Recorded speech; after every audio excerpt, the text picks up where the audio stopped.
नमस्कार साथियों। जैसा कि आप देख रहे होंगे कि इस तस्वीर में देख पा रहे हैं कि कुछ व्यक्ति एप्रन पहन के, कुछ व्यक्ति पोस्टर लेकर के, कुछ महिलाएं हैं, कुछ पुरुष हैं। तो इससे आप सभी लोग अनुमान लगा पा रहे होंगे कि आखिर ऐसा क्या मुद्दा है कि एमकेजी सर आपके सामने ये लेकर के आए। दोस्तों, आज हमारा भारत देश आज़ादी के 78 ईयर बीत चुके हैं। 78वां स्वतंत्रता दिवस मनाया जा रहा है और इसको हम सभी लोग बढ़ चढ़ के बहुत ही खुशियाँ, बहुत धूमधाम से मनाने का काम करें और करना भी चाहिए। लेकिन सोचने की बात ये आ जाती है, 1947 में 15 अगस्त 1947 में हम लोग ब्रिटिश शासक अंग्रेज़ों से यानी कि आज़ाद हुए थे। और क्या मैं या हम सभी लोग पूर्ण रूप से आज़ाद हो पाए हैं? पहला क्वेश्चन।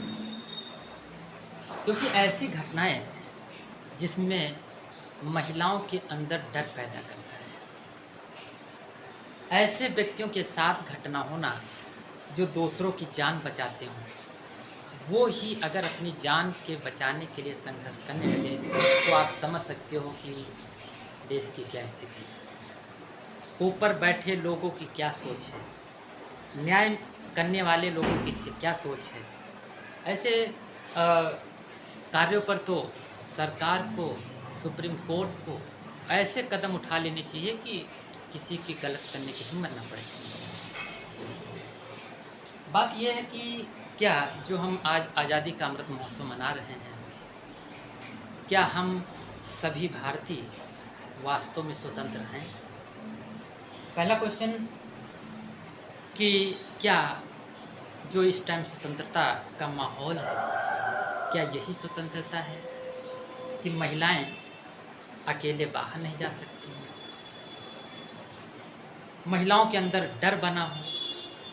एक एक नहीं, एक एक साथ कई ऐसे केस चर्चित हों जहां पर महिलाओं के सम्मान की बात हो, जहां पर महिलाओं के आगे बढ़ाने की बात हो, वहां पर उन पर अत्याचार की बातें आ रही हैं। कोलकाता के एक डॉक्टर के साथ जो ये जघन्य अपराध हुआ, जिसमें उसके साथ बलात्कार हुआ, बाद में उसका मर्डर हुआ, ये बहुत ही दुखद, बहुत ही यूँ कहें कि देश के लिए बहुत बुरी चीज़ है। और ये ही नहीं, इसके साथ कोलकाता के साथ साथ उत्तराखंड नर्सिंग ऑफिसर्स के साथ बिहार में इस टाइम 2 केस चल रहे हैं जो छोटी छोटी बच्चियों के साथ कांड हुआ।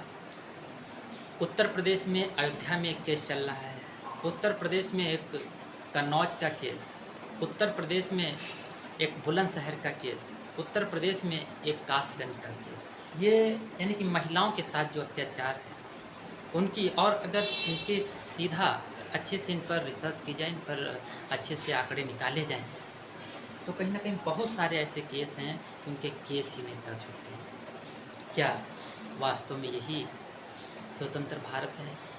क्या जो हम आज़ादी का अमृत महोत्सव मना रहे हैं, क्या ये सब होना चाहिए इसमें?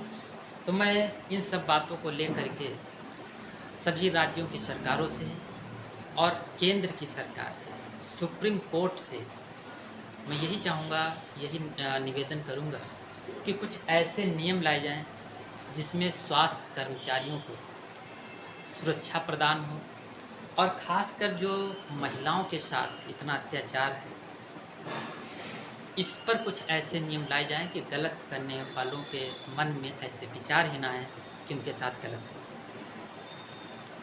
तो इस पर सरकार कुछ ऐसे नियम ज़रूर बनाए ताकि लोगों को सुरक्षा फील हो और उनको रियल में महसूस हो कि हम आज़ाद हैं। और आज की तारीख में हमें नहीं लगता कि कोई महिला अपने को स्वतंत्र समझती है, क्योंकि कहीं भी है वो बाहर नहीं निकल पा रही हैं, बाहर फ्री माइंड घूमने नहीं जा पा रही, कॉलेज नहीं जा पा रही, अपनी सर्विस पर नहीं जा पा रही हैं। तो ये बहुत दुखद चीज़ें हैं। तो इस पर आप सभी लोग इसको इसी तरीके की कोशिश करें, मैसेज लोगों को दें ताकि सरकार तक पहुँचे। क्योंकि आज अगर दूसरे के साथ हो रहा है, हो सकता है आने वाले समय में आपके साथ हो जाए।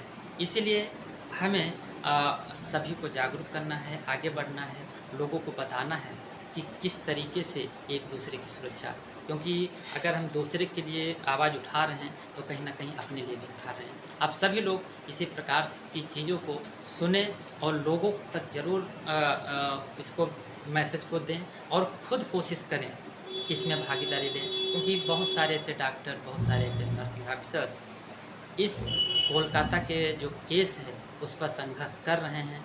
बहुत सारे सिस्टम को लेकर के आगे बढ़ रहे हैं। उम्मीद है इस बेटी को न्याय ज़रूर मिलेगा।